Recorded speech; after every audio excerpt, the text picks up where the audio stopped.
Bienvenidos nuevamente a este canal y a esta serie de reyes y reinas de España. Me da muchísimo gusto que estén aquí conmigo en un nuevo episodio. Y bueno, si han estado siguiendo esta temporada, creo que ya se dieron cuenta de algo. Las cosas no están precisamente mejorando para España.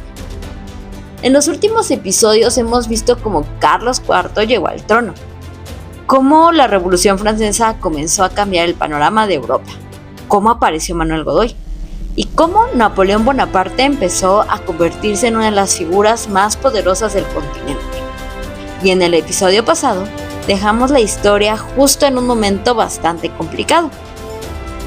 Las tropas francesas ya estaban entrando a España. Godoy tenía cada vez más enemigos. Fernando, el príncipe de Asturias, estaba enfrentado con su propio padre. Carlos IV intentaba mantener el control de una situación que se le estaba escapando de las manos. Y entonces llegamos a Aranjuez.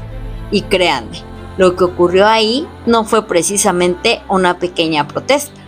Fue un acontecimiento que terminó provocando la caída de Godoy y poco después la abdicación de Carlos IV. Así que hoy vamos a ver cómo un motín terminó cambiando el trono de España. Bienvenidos. Primero, vamos a ubicarnos, ¿ok? Estamos en marzo de 1808. La familia real se encontraba en Aranjuez, una localidad muy cercana a Madrid donde la corte solía pasar temporadas. Pero el ambiente era muy intranquilo. Por un lado estaban las tropas francesas, y eso ya era una preocupación, porque aunque oficialmente eran tropas que estaban entrando a España dentro de los acuerdos con Francia, cada vez era más evidente que los franceses estaban ocupando posiciones estratégicas. Y eso hacía pensar, ¿realmente Napoleón viene solamente por Portugal? Cada vez menos personas lo creían. Además, la situación económica era complicada. La guerra había costado muchísimo dinero. La derrota de Trafalgar había debilitado todavía más a España y la popularidad de Godoy estaba por los suelos. Pero había algo todavía más importante: el conflicto dentro de la propia familia real. Desde tiempo atrás, Fernando, el príncipe de Asturias, era uno de los principales enemigos de Godoy. Y aquí tenemos que entender por qué. Fernando veía a Godoy como un obstáculo. Era el favorito de sus padres, tenía muchísimo poder y además Fernando consideraba que Godoy estaba tomando decisiones que perjudicarían la monarquía. Pero el conflicto no era solamente político, también era una lucha por el futuro de la corona. Fernando quería convertirse en un rey, y mientras Carlos IV siguiera gobernando, Fernando tenía que esperar. Así que, alrededor de el príncipe, comenzó a formarse un grupo de personas que lo apoyaban. Este grupo sería conocido como el Partido Fernandino, y comenzaron a circular rumores sobre Godoy, rumores sobre la reina María Luisa, rumores sobre el rey, y también rumores sobre las verdaderas intenciones de Fernando. La corte se convirtió prácticamente en un campo de batalla político. Pero había un problema. El enemigo que todos tenían delante era mucho más grande que cualquier pelea interna. Ese era Napoleón Bonaparte. Recordemos lo que vimos en el episodio anterior. España había permitido que las tropas francesas atravesaran su territorio para llegar a Portugal. El acuerdo parecía claro, pero los franceses empezaron a quedarse. Y esto generó una situación cada vez más extraña, porque mientras la corte española discutía sobre Godoy y Fernando, el ejército francés estaba ocupando España. Y eso es importantísimo. Muchas veces pensamos que una invasión ocurre de golpe. El ejército entra, hay una batalla, se conquista un país y listo, bye. Pero en este caso fue mucho más gradual. Los franceses fueron entrando poco a poco, ocupando lugares estratégicos. Y cuando la monarquía española quiso reaccionar, la situación ya era complicada. Ante la presencia de Francia, Godoy comenzó a considerar una posibilidad: trasladar a la familia real hacia el sur. La idea era si la situación empeoraba y la familia tenía que llegar a Sevilla y eventualmente embarcarse hacia América. Y aquí tenemos que entender por qué esto provocó tanto miedo, porque para muchas personas aquello sonaba a que el rey se estaba escapando. Y en un momento en el que el país ya estaba preocupado por la presencia francesa, la posibilidad de que Carlos IV abandonara Madrid generaba todavía más incertidumbre. Los enemigos de Godoy aprovecharon la situación y comenzaron a presentar la decisión como una prueba de que el favorito estaba dispuesto a abandonar España. Y el descontento creció. Y finalmente estalló el motín de Aranjuez. La noche del 17 de marzo de 1808 comenzaron los disturbios. Personas vinculadas al entorno de Fernando y sectores populares se movilizaron. El objetivo principal era Godoy. Su residencia fue atacada, pero Godoy no estaba allí. Había conseguido esconderse y durante horas permaneció oculto. Imagínense la situación: uno de los hombres más poderosos de España, escondido mientras una multitud lo buscaba. Finalmente fue descubierto y fue detenido. Y aquí sucede algo impresionante, porque la caída de Godoy fue rapidísima. Hacía pocos años era prácticamente el hombre más poderoso después del rey, y ahora estaba preso, y la multitud exigía que fuera castigado.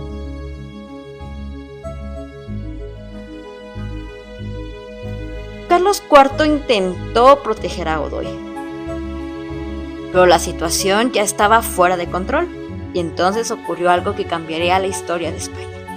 Carlos IV abdicó.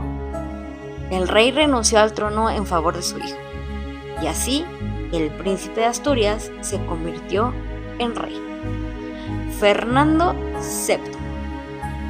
Ahora bien, aquí podríamos pensar: perfecto, ya tenemos nuevo rey, problema solucionado. Pero no, porque todavía estaba Carlos IV. Y Carlos IV no consideraba necesariamente que todo hubiera ocurrido de manera legítima. Y además estaba Napoleón. Fernando VII llegó al trono rodeado de una enorme popularidad. Y esto es algo muy interesante, porque mientras Godoy era profundamente impopular, Fernando era visto por muchos como una especie de esperanza. El pueblo lo apoyaba, se le veía como el rey que podía cambiar las cosas, el rey que podía acabar con la influencia de Godoy, el rey que podía defender España.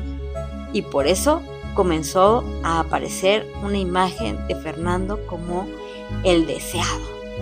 El pueblo tenía muchas expectativas puestas en él, pero Fernando tenía un problema: Napoleón no lo reconocía realmente como una figura legítima. Y aquí es donde la situación vuelve a complicarse. Mientras España celebraba la llegada de Fernando VII, Napoleón estaba observando y probablemente veía una oportunidad extraordinaria. España estaba dividida. Carlos IV había abdicado. Fernando era rey. Godoy estaba detenido. Y las tropas francesas ya estaban dentro del territorio. Napoleón decidió intervenir. Y aquí viene una de las partes más interesantes. Napoleón consiguió que Carlos IV y Fernando viajaran hasta Francia. El lugar elegido era Bayona. Y ahí la historia va a dar un giro todavía mayor.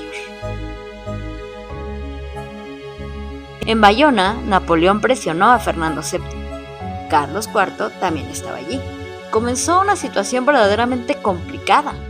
Carlos IV consideraba que su abdicación en Aranjuez había sido un producto de la presión y la violencia. Fernando, por su parte, consideraba que era el legítimo rey, y Napoleón estaba en medio. Finalmente, Fernando terminó devolviendo la corona a su padre, y Carlos IV, a su vez, terminó cediéndosela a Napoleón. Y aquí ocurre algo increíble. La corona española terminó en manos de Napoleón Bonaparte. Y Napoleón Bonaparte decidió colocar el trono a su hermano, José Bonaparte.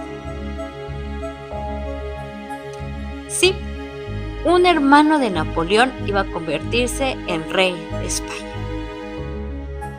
Y aquí es donde la historia que comenzó con Carlos IV entra en una etapa completamente diferente.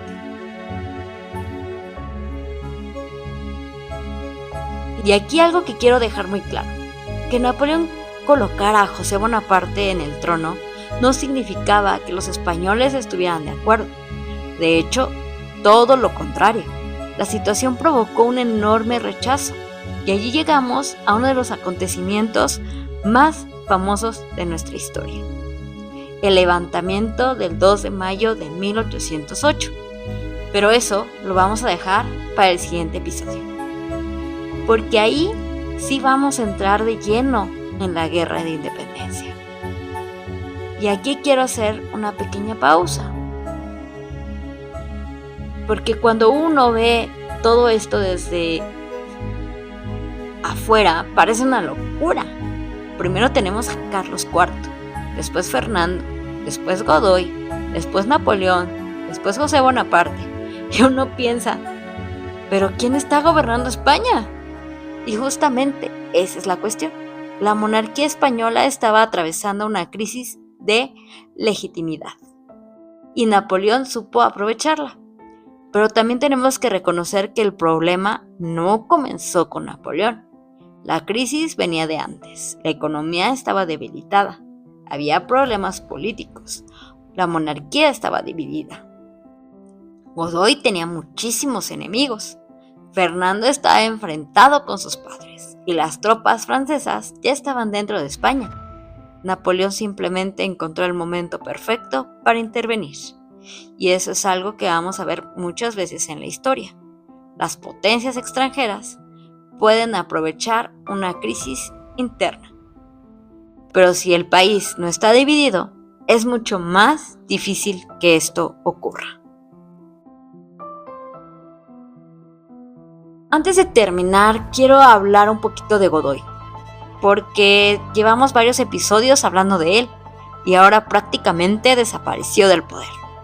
Godoy fue detenido después del motín de Aranjuez y posteriormente salió de España. Terminó viviendo en el exilio, y aquí creo que hay algo que hay que preguntarse. ¿Realmente Godoy fue el culpable de todo lo que ocurrió en España? Porque durante años se construyó una imagen de él como el gran responsable, el favorito, el ambicioso, el hombre que había llevado al país al desastre. Pero cuando uno estudia todo el contexto, la historia es bastante más complicada. Godoy tomó decisiones cuestionables, sin duda, pero también gobernó en una época extremadamente difícil. Tuvo que lidiar con la Revolución Francesa, con las guerras europeas, con Gran Bretaña, con Napoleón, con problemas económicos y además con una enorme oposición dentro de la propia corte. Así que yo creo que vale la pena no verlo solamente como el villano de la historia, porque la historia rara vez es tan sencilla.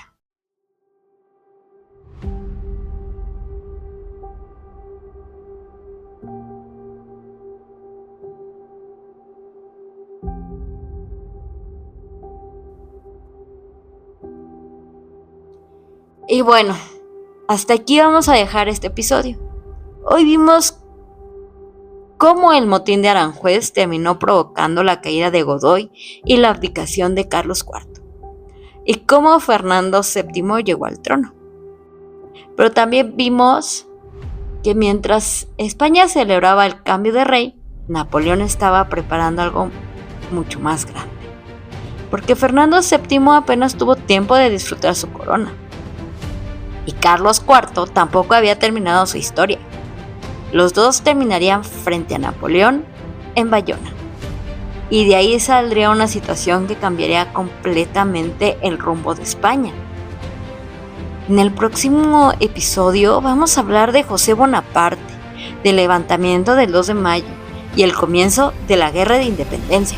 Y creo que ese episodio va a ser muy interesante, porque vamos a dejar un poco la política de la corte y vamos a empezar a hablar de lo que estaba pasando en las calles y con la gente común. Porque ahí es donde realmente vamos a empezar a ver cómo España reaccionó ante la presencia francesa. Así que si les está gustando esta temporada, denle me gusta, suscríbanse al canal y activen la campanita. Y cuéntenme en comentarios qué piensan de Fernando VII hasta este momento, porque todavía nos falta mucho por conocer de este personaje. Y créanme que su historia va a dar para varios episodios. Yo soy Alejandra y esto es Reyes y Reinas de España. Gracias por estar aquí, por escucharme y por acompañarme en este recorrido. Nos vemos en el próximo episodio. Hasta la próxima.